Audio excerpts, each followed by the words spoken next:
Alright guys, so in this video I'm going to show you how to make a Ballista type catapult. First thing we need to do is create a new design. Click on that button right there. And after we create a new design, the next thing we need to do is rename it. So make sure you put in here your first and last name, and then whatever catapult you're working on. So for me, I'm doing a Ballista. After that, we got to change a few things for the grid. Change the grid properties by hitting Edit Grid. Change it to inches, and then our width should be 24. And our length should be 24. Update grid. This is the max size your catapult can be. The next thing it might be handy to do is grab a sphere, put it on the work plane, and resize it to the correct size of the actual ball itself. The ball is going to be 1.5 inches in diameter. Make sure you change the length, width, and height to 1.5. That way this just gives you like an accurate gauge or measurement for how big it should be. Good?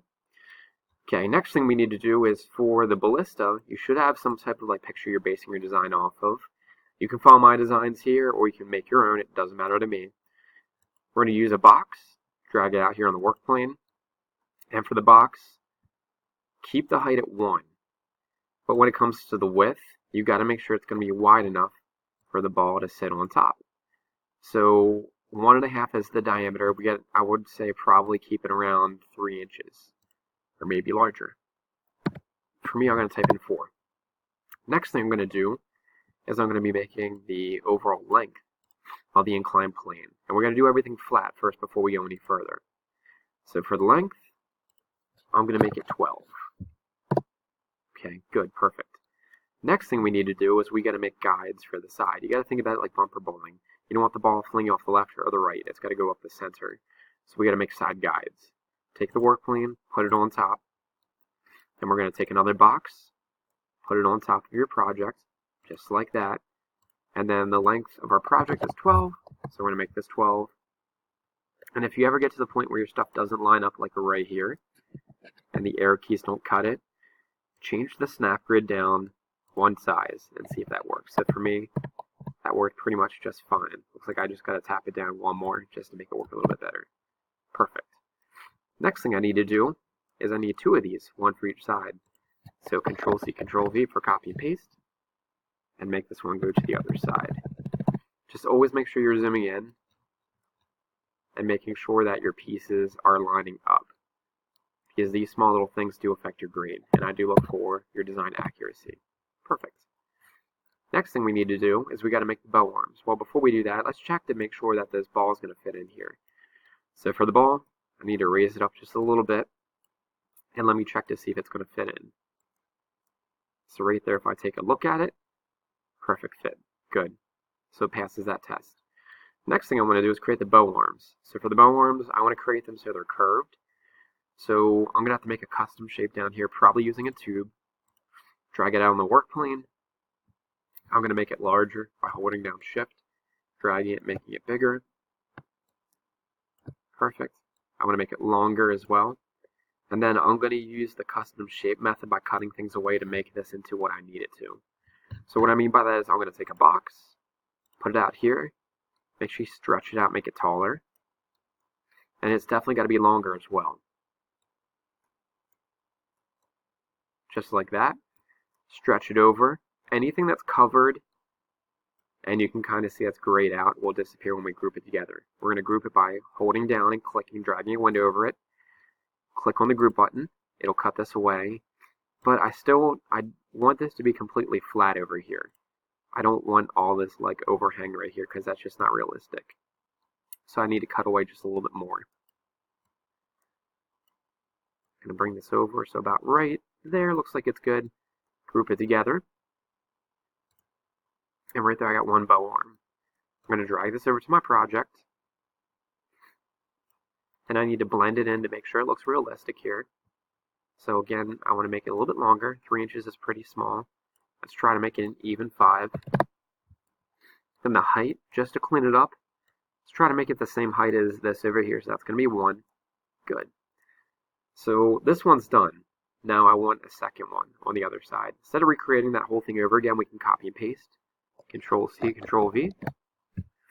And then instead of rotating, we can flip it by clicking on the flip tool or the mirror tool. Click this, And then all we got to do is move it to the other side until it's in place. Alright, almost there. And perfect. Good. And next thing I would suggest is, like with the other projects I do in the class, any pieces that are, excuse me, different than these pieces down here, let's try to color code them. So that one's yellow. Let's make this one yellow. So after that's done, move the ball out of the way, and I want to group this all together by dragging a window over it, hitting the group button. It's all going to change the same color, but in order to get that back, click on the solid, click on multicolor, and now it's back to normal. Next thing we got to do is we got to rotate it. Because realistically, with your catapult, we want to make sure that it's angled, up at an angle. So we're going to rotate it. And I think I want to make it at about, let's see what 25 degrees does. Okay, that's pretty much done, but the problem is it's below the work plane.